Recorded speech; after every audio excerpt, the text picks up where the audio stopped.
Hi everyone, welcome to stocks with Rohit. आज मैं एक ऐसे साइलेंट एम्पायर के बारे में बात करने जा रहा हूं जो जिस भी कंपनी में हाथ डालता है वो मल्टी बैगर बन जाती है। ये कंपनी ना ही टाटा है, ना ही रिलायंस है, ना ही जिंदल है।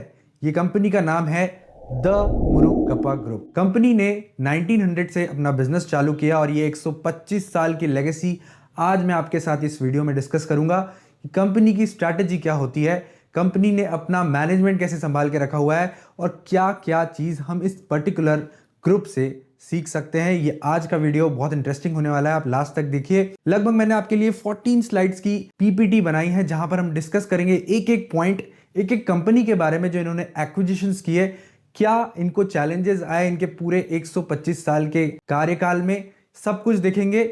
आप बने रहिए। आपको यहां दिख रहा होगा एक फोटो, ये है मुरुगप्पा ग्रुप की फोटो इनिशियल ईयर्स की।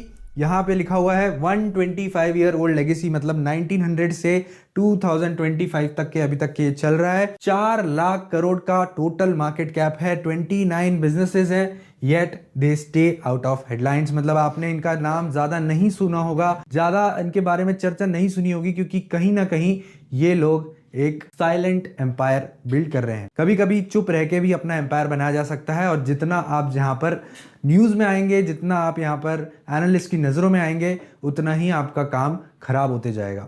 बट ये पर्टिकुलर एम्पायर ने ये प्रूव कर दिया है कि साइलेंटली भी काम किया जा सकता है और वेल्थ बनाई जा सकती है। और इनकी आइडियोलॉजी को फॉलो करते हुए, इन्वेस्टमेंट आइडियोलॉजी को किस तरीके से यहाँ पर फॉलो करेंगे, ये आज हम इस पर्टिकुलर वीडियो से जरूर सीखेंगे। तो इंडिया का सबसे अंडररेटेड बिजनेस ग्रुप जो शोर नहीं मचाता, बस काम करता है। अब यहाँ पे हम स्टार्ट करते हैं इनकी स्टोरी की शुरुआत। इनकी स्टोरी की शुरुआत होती है बर्मा से। ये एक्चुअल अपना बिजनेस स्टार्ट करते हैं बर्मा से। द चेतियार फैमिली, इनका जो एक्चुअल ओनर है उसका नाम था AMM मुरुगप्पा चेतियार। और चेतियार फैमिली बहुत ही रेप्यूटेड फैमिली थी चेन्नई की, जिन्होंने अपना एम्पायर बनाया बर्मा में। कौन कौन से बिजनेस में? Finance, textile and rubber plantation. लेकिन 1942 में कुछ ऐसा हुआ जिससे इनका एम्पायर एक ही बार में पूरा तहस नहस हो गया। 1942 में हुआ, सभी को मालूम है, वर्ल्ड वॉर 2, जहां पर बर्मा में इन्वेजन हुआ जापानीज आर्मी का। और जापानीज आर्मी के आने की वजह से लैंड, फैक्ट्री, वेल्थ सब कुछ एक ही बार में सीज हो गई और रातों रात सब कुछ खत्म हो गया। मतलब इस ग्रुप के पास जितना भी इन्होंने 42 इयर्स में एम्पायर बनाया था, जितना लैंड था, जितना फैक्ट्रीज थी, जितनी यहाँ पर वेल्थ क्रिएट हुई थी, वो सब कुछ यहाँ पर एक रात में खत्म हो गई। लेकिन इससे लेसन क्या मिलता है हमें, कि कितना भी बड़ा बिजनेस क्यों ना हो, business factors are out of your control. मतलब वॉर, पॉलिसीज, गवर्नमेंट पॉलिसीज, कुछ ऐसे फैक्टर्स जरूर होते हैं, ये आपके कंट्रोल के बाहर होते हैं। आप कितना भी यहाँ पर डिसिप्लिन ला ले या फिर कंसिस्टेंसी ला ले, कुछ फैक्टर्स, एक्सटर्नल फैक्टर्स होते हैं जो आपके बिजनेस को कभी भी बर्बाद कर सकते हैं। इसलिए आपके पास फिजिकल असेट्स के अलावा भी बहुत कुछ होना चाहिए। तो even the biggest empire can fall if all assets are physical. इसलिए आपके पास सब कुछ अगर फिजिकल है तो डेफिनेटली आपके पास रिस्क बना हुआ है। लेकिन इस ग्रुप ने एक चीज का ध्यान रखा, जैसे ही वॉर स्टार्ट होने वाला था, इनने सारे लिक्विड असेट्स को ट्रांसफर कर दिया था पहले ही चेन्नई में। मतलब जितना कैश इनके पास था, जितना लिक्विड गोल्ड था, जितना सिल्वर था, इन्होंने ट्रांसफर किया चेन्नई में। और 1942 में चेन्नई आके वापस से इन्होंने अपने एम्पायर की फिर से शुरुआत की। मतलब ये हमें सिखाता है कि कितना ही बड़ी तहस नहस क्यों ना हो जाए आपकी लाइफ में, आप वापस से जरूर स्टार्ट कर सकते हैं from zero. And from 1942 0 to 4 lakh crore market cap, ये बिजनेस साइलेंटली काम करके यहां तक पहुंचा है। तो आप भी जरूर पहुंच सकते हैं। अभी यहां पे इनका रीबर्थ हुआ 1942 में, और 1942 में लिक्विड असेट्स मैंने जैसे बताया कि इन्होंने चेन्नई लेके आ गया, मतलब कैश सेंट अर्लियर, इन्होंने पहले ही कैश को भेज दिया था। उसके साथों साथ इन्होंने 42 इयर्स में कुछ ऐसी रेप्यूटेशन बना ली ब्रिटिश बैंक के साथ, उसकी वजह से इनको लोन्स काफी इजीली मिल गए। भले ही इनके पास कुछ फिजिकल असेट्स नहीं थे, फैक्ट्रीज नहीं थी, लैंड नहीं था और मॉर्गेज रखने के लिए कुछ असेट्स नहीं थे, लेकिन इनका जो ट्रस्ट था, ये भी एक चीज सिखाता है हमें कि आपने अगर ट्रस्ट बिल्ड कर लिया, मतलब आपने बहुत कुछ विन कर लिया लाइफ में। और यही था इनका impeccable trust with British bank. सिर्फ पैसा ही नहीं, इज्जत और ट्रस्ट भी कैपिटल होता है। Not just money, respect and trust are also your capital. ये हम गुडविल कह ले इसे या फिर ट्रस्ट कह ले इसे, ये हमारी एक इमूवेबल प्रॉपर्टी होती है और डेफिनेटली ये हमारे लिए हमेशा से काम कर सकती है जब बहुत कुछ हमारे अगेंस्ट जा रहा हो। अभी इनकी स्ट्रैटेजी कहां से कहां शिफ्ट हो गई वो भी बात करेंगे। Pivot from finance trading to manufacturing में पहुंच गए, मैन्युफैक्चरिंग में, और इनका फर्स्ट एक्विजिशन इन्होंने किया, founded TI cycle in collaboration with tube investment UK. They leverage their reputation to secure this partnership. मतलब ट्यूब इन्वेस्टमेंट ने यहाँ पे ट्रस्ट किया इस पर्टिकुलर ग्रुप पे और यहाँ पे एक्विजिशन हुआ। Founded TI cycle. TI cycle क्या है? आप बहुत बार अपने बचपन में हरक्यूलिस साइकिल्स देखते होंगे और बहुत सारी ऐसी चीजें हम आगे भी देखेंगे जो आपने अपने बचपन में जरूर देखी होगी, जो 1980s और 1990s के किड्स हैं। तो इन्होंने फाउंड किया TI साइकिल को, और जब साइकिल्स बूम पे थी और मोड ऑफ ट्रांसपोर्ट साइकिल बहुत ईजी हुआ करता था, TI साइकिल को फाउंड करके इनका पहला पार्टनरशिप हुआ और पहले पार्टनरशिप से इन्होंने वापस कभी मुड़ के नहीं देखा। ये देखिए हरक्यूलिस यहाँ पे आपके ये साइकिल बनी हुई है। साथ साथ में इनके एक्विजिशंस होते गए, साइकिल से लेकर शुगर तक। Murugappa is in every Indian home, from farmers using their fertilisers to children riding their bike. The group has a diverse presence across the nation. EID Parry का एक्विजिशन कब हुआ, कोरोमंडल इन्होंने कब फाउंड किया, चोला फाइनेंस कब फाउंड किया, ये सब कुछ हम यहाँ पर बात करेंगे। आगे बढ़ेंगे, इनके पिलर्स पर डिस्कस करेंगे। सबसे पहला पिलर इनके 4 लाख करोड़ के मार्केट कैप का है, फीडिंग द नेशन, मतलब एग्रीकल्चर। एग्रीकल्चर 80% पॉपुलेशन 1970 में एग्रीकल्चर पर डिपेंडेंट थी और एग्रीकल्चर ही था इंडिया का आधार। इसीलिए इन्होंने यहाँ पर सेटअप की first sugar factory. This is older than even the Tata and Birla empire. Tata और बिरला एम्पायर से भी ओल्डर ग्रुप है ये, जिन्होंने सेटअप की इंडिया की फर्स्ट शुगर मिल। और उसके बाद 1961 में कोरोमंडल इंटरनेशनल यहाँ पर स्टार्ट हुआ और 1961 में यहाँ पर ग्रीन रेवोल्यूशन भी आया। तो इसकी वजह से private sector fertiliser players India में बढ़ने लगे और इनका नाम यहाँ पर बढ़ने लगा। और कोरोमंडल भी हमने देखा, कोरोमंडल भी यहाँ पर हमें लगभग 2000% के रिटर्न दे चुका है 5 सालों में। Scale 1000 plus agriculture products, 900 plus retail stores, future expanding into bio products and ethanol. अभी का ये सिचुएशन है कि ये इथेनॉल में भी आगे बढ़ते जा रहा है। और इतने फॉल में भी, मतलब जब मिड कैप स्मॉल कैप इस तरीके से गिर रहे हैं, कोरोमंडल इंटरनेशनल अभी भी स्टेबल नजर आ रहा है। और इनकी जितनी भी कंपनीज है आप देखेंगे तो फॉल में भी ये स्टेबल नजर आ रही है और ऐसा कहीं आपने नहीं देखा होगा 50% 60% उनकी कंपनी यहाँ पर डाउन होगी। ईथ पैरी स्टेबल है, कोरोमंडल स्टेबल है, शांति गियर्स स्टेबल है, डेफिनेटली यहाँ पर CG पावर स्टेबल है। 78 रुपीज से 700 रुपए गया, 850 रुपए गया, पर वहां से 650 जरूर आया। तो उतना यहाँ पर आप करेक्शन तो बिल्कुल देख सकते हैं जब मार्केट वीक होते हैं। नेक्स्ट पिलर की बात करेंगे। पहला पिलर था हमारा एग्रीकल्चर, नेक्स्ट पिलर है हमारा मूविंग द रेशन, मतलब इंजीनियरिंग में कंपनी यहाँ पर आने लगी। साइकिल से इन्होंने ट्यूब इन्वेस्टमेंट को डाइवर्सिफाई किया। तो इंपॉर्टेंट है यहाँ पर समझना कि एक ही जगह पे यहाँ पर बने रहना जरूरी नहीं है। आप कर सकते हैं अपने बिजनेस को डाइवर्सिफाई, और टाइम के साथ चेंज होना बहुत इंपॉर्टेंट है।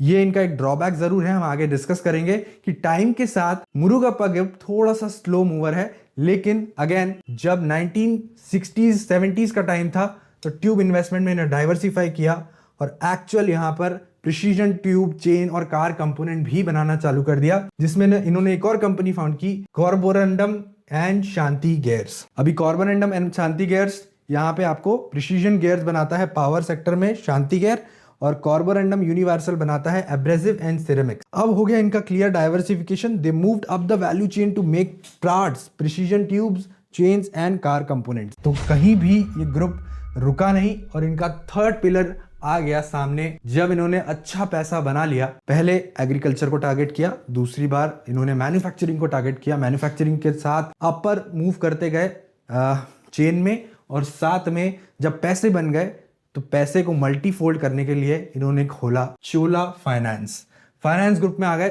Cholamandalam investment and finance, this is the new group, और इसको बोला गया इनका नया कैश काउ, मतलब ये कैश जनरेट करके देगा, और जहां पे भी कैश फ्लो अच्छा होगा वहां पर पैसा जल्दी कंपाउंड होगा। ना यहाँ लिखा हुआ है what is an NBFC, bank जैसा पर बैंक नहीं। NBFC provide banking services like loans but do not hold a banking licence to accept demand deposit. वही था इनका फोकस एरिया, पहला व्हीकल लोन, दूसरा हाउसिंग फाइनेंस और SME लेंडिंग। लोगों के घर नहीं थे और घर यहाँ पर बनाने के लिए शुरुआत की इन्होंने चोला फाइनेंस की, जहाँ पर ये लेंड करने लगे मनी को और मनी को कंपाउंड करने लगे। इसका इम्पैक्ट क्या हुआ? Impact one of the largest and most trusted NBFCs in India. अभी आप देखेंगे मार्केट काफी गिरे हुए हैं, लेकिन फिर भी चोला फाइनेंस अपने ऑल टाइम हाई के पास ट्रेड कर रहा है। तो डेफिनेटली कहीं ना कहीं the company is doing something really right. अभी इनका एक मास्टर स्ट्रोक डिस्कस करेंगे, जो कि मैं बार बार बोलते आ रहा हूँ कि इन्होंने CG पावर को एक्वायर किया 2020 में। बट CG पावर की सिचुएशन क्या थी वो समझना इंपॉर्टेंट है। The situation, CG power was bankrupt 2020 में। CG पावर बैंकरप्ट हो चुका था, drowning in debts and facing fraud allegations. लेकिन कंपनी का जो बिजनेस था वो क्लियर था, ऑर्डर बुक थी वो क्लियर थी, और एक करेक्ट बैलेंस शीट के साथ कंपनी यहां पर ट्रेड कर रही थी मार्केट में 78 रुपीज पर। ये पर्टिकुलर मूव ट्यूब इन्वेस्टमेंट ने लिया, मतलब इसमें 56% स्टेक खरीदा CG पावर में, और एक रिस्की बेट जरूर था, और अपने पैसे को 30x किया 4 साल में। Management fix the issue, market cap crossed 1.1 lakh crore. This was the master stroke that they played, और 4 लाख करोड़ के मार्केट कैप में ऑलमोस्ट 33% इनका CG पावर यहाँ पर कंट्रीब्यूट करता है। लेसन क्या मिलता है इससे हमको? इन्वेस्टमेंट लेसन क्या मिलता है, ये मैंने लिखा हुआ है, distressed asset acquisition, buying a good asset at a low price when it's in trouble, fixing it and unlocking massive value. मतलब इन्होंने सिर्फ बाय ही नहीं किया, मैनेजमेंट को भी एक्वायर किया, मैनेजमेंट में एंटर किया इनकी फैमिली ने, साथ साथ में बहुत सारे इश्यूज को फिक्स किया, सॉल्यूशन दिया, और यहाँ पे बड़ा वैल्यू यहाँ पर इन्होंने 30x का रिटर्न पोटेंशियल बना दिया। And now if you go to CG power, आपको पता है कि इनका मैनेजमेंट बैकिंग काफी हैंडसम है, और अगर स्टॉक नीचे जाता है तो डेफिनेटली आपके लिए एक बाइंग अपॉर्चुनिटी होगी CG पावर पे। तो CG पावर भी एक क्लियर स्ट्रॉन्ग मैनेजमेंट के साथ बैठा हुआ है। अगर ये गिरता भी है तो no need to worry about that. और ये एम्पायर कहां तक पहुंच गया, हम बार बार डिस्कस कर रहे हैं। 4 lakh crore market cap, 29 businesses, 10 listed companies, 1 lakh plus employees, and presence in 80 plus countries from zero in 1942 to 4 trillion rupees today. आगे चलते हैं, इनका सीक्रेट सॉस क्या है? इन्होंने इतना सारा अचीव कर लिया 100 सालों में, लेकिन इन्होंने क्या कुछ स्ट्रैटेजी यहाँ पर अपनाई है, वो एक इंपॉर्टेंट बात डिस्कस करेंगे कि इनकी बहुत सारी स्ट्रैटेजीज होगी, लेकिन ओवरऑल यहाँ पर ओवर एंड अबाउ एक स्ट्रैटेजी कुछ ऐसी रहती है जो कंपनी के लिए नंबर 1 प्रूव हो जाती है। तो इनकी एक स्ट्रैटेजी उनमें से एक ऐसी थी कि इन्होंने अपनी फैमिली को अलग रखा और अपने प्रोफेशनल मैनेजमेंट को अलग रखा। मतलब जितनी भी स्ट्रैटेजी रिलेटेड काम था वो फैमिली करती थी, लेकिन जितना भी टेक्निकल काम था, जितना भी मैन्युफैक्चरिंग को लेके काम था, जितना भी बिजनेस को लेके काम था, वो देखते थे प्रोफेशनल मैनेजमेंट, मतलब जो एक्सपर्ट्स है वो देखते थे। इनके फैमिली के 3 पिलर है, AI family branch, MM family branch and Arunachalam family branch. अभी गोल्डन रूल क्या था इनका? बिजनेस और परिवार अलग अलग होने चाहिए। Family members sit on the board to set the vision बनाना है, कहां तक पहुंचना है, but professional run the daily operation. अभी नॉर्मली आप देखते हैं कि फैमिली बिजनेस बहुत ज्यादा ब्रेक हो जाते हैं ईगो और इंटरनल झगड़ों की वजह से, बट यहाँ पे क्लियरली वो चीज यहाँ पे अलग है, क्योंकि फैमिली मैनेजमेंट अलग है, बोर्ड पे बैठता है, विजन डिसाइड करता है हमको कहाँ तक पहुंचना है। अगर आपके फैमिली मेंबर्स भी बैठ जाए साथ में ये डिसाइड करने के लिए कि हमको कहाँ तक पहुंचना है, instead of fighting with each other, ego clashes, ये सब चीजों को अलग रख के अगर विजन पर ध्यान देंगे तो आप भी यहाँ पर आगे पहुंच सकते हैं। लेकिन एक और चीज इंपॉर्टेंट थी कि इन्होंने एक्सपर्ट्स को यहाँ पर हायर किया। आप अगर टॉप पर बैठे हैं, विजन डिसाइड कर रहे हैं, तो क्लियरली विजन डिसाइड करने से आप आगे नहीं बढ़ेंगे। आप लोगों को एक्सपर्ट्स भी हायर करने होंगे जो आपका बिजनेस यहाँ पर आगे बढ़ाते हुए ले चले, आप जो भी फील्ड में यहाँ पर काम कर रहे हैं। अभी इनके लिए चैलेंजेस क्या क्या है, ये चैलेंजेस एक बार डिस्कस ओवरव्यू कर लेते हैं, क्योंकि हमने इतनी बात करी है इस पर्टिकुलर ग्रुप के बारे में, तो हमें पता होना चाहिए कि ये ग्रुप कहाँ पर पीछे भी जा रहा था, उस पर भी डिस्कस करेंगे। जेंडर बायस कंट्रोवर्सी 2019 में वल्ली Arunachalam, a family hire, alleged that she was denied a board seat because she was a woman. This dented the group's progressive image. मतलब यहाँ पे बोर्ड पर वुमन को रखना यहाँ पर थोड़ा सा जेंडर बायस कंपनी कर रही थी, जिसकी वजह से कंपनी की इमेज खराब जरूर हुई। Cyclical risk, heavy dependence on sugar and fertiliser makes earning volatile, prices crash if government policy changes.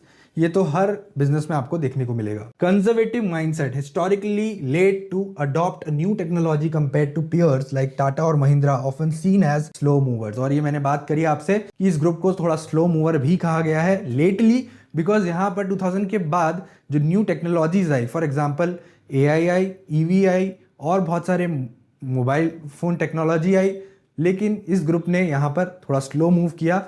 लेकिन अब यहाँ पर धीरे से इन्होंने अपना धंधा उस प्रोग्रेसिव ईयर के लिए यहाँ पर अगले 100 सालों के लिए यहाँ पे स्टार्ट जरूर किया है न्यू वेंचर्स को, जिसमें moving from traditional heavy manufacturing to clean tech and electric vehicles, TI clean mobility producing electric trucks and tractors, revolutionising the three wheeler market also. तो यहाँ पर 3-व्हीलर मार्केट में भी मोन्ट्रा इलेक्ट्रिक करके इनका प्रोडक्ट आ चुका है। सेंटिमेंट, देर आए पर दुरुस्त आए, better late than never. The group is finally adapting to the EV revolution to secure the next 100 years. अब ये पूरे PPT से आपको 3 lessons क्या पता लगते हैं वो डिस्कस करेंगे।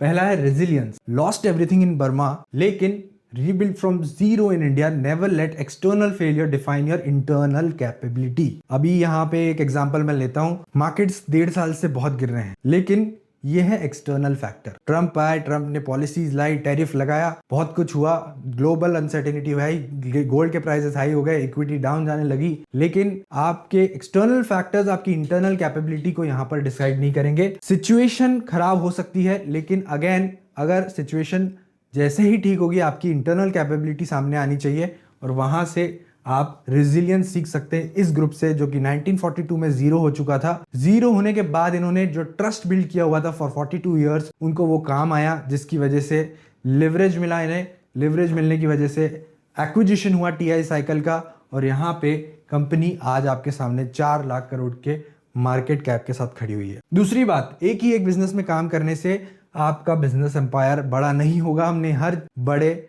एंटरप्रेन्योर से सीखा है। फॉर एग्जाम्पल हमने टाटा से सीखा है, मतलब टाटा जो हर अपने बिजनेस सेगमेंट को बढ़ाते जा रहा है। हर ग्रुप अपना बड़ा ग्रुप जितना आपने देखा है वो बढ़ते ही जा रहा है, because they are doing diversification. Reliance ही ले लीजिए आप, जिंदल ले लीजिए, JSW ले लीजिए, जितने भी बड़े ग्रुप्स हैं वो डाइवर्सिफिकेशन करते हैं। Don't put all eggs in one basket, they balance risky agri business with study finance and engineering. और लास्ट है integrity. In the long run reputation is your biggest asset, trust build wealth faster than shortcut. आपके ऊपर trust लोगों को रहेगा, definitely आप आगे बढ़ पाएंगे। लेकिन अगर आप यहाँ पे फ्रॉड्स कर रहे हैं, गलत काम कर रहे हैं, तो डेफिनेटली आप यहाँ पर लंबा नहीं चल पाएंगे और लोगों का ट्रस्ट आपके ऊपर 5 मिनट भी नहीं टिक पाएगा। And to end the PPT, the Murugappa group proves that you can build a massive empire quietly. Question, will their conservative values help them survive the fast paced digital age. तो यही है final thought हमारा कि success isn't always loud, sometimes it's silent, steady and discipline. ये था Murugappa group. Will be coming with more such groups, जहां पर आपके लिए कुछ सीखने के लिए है, कुछ समझने के लिए है। और आपको अगर ये वीडियो पसंद आया हो तो लाइक और सब्सक्राइब कर दीजिए मेरे चैनल को, और देखते रहिए स्टॉक्स विद रोहित।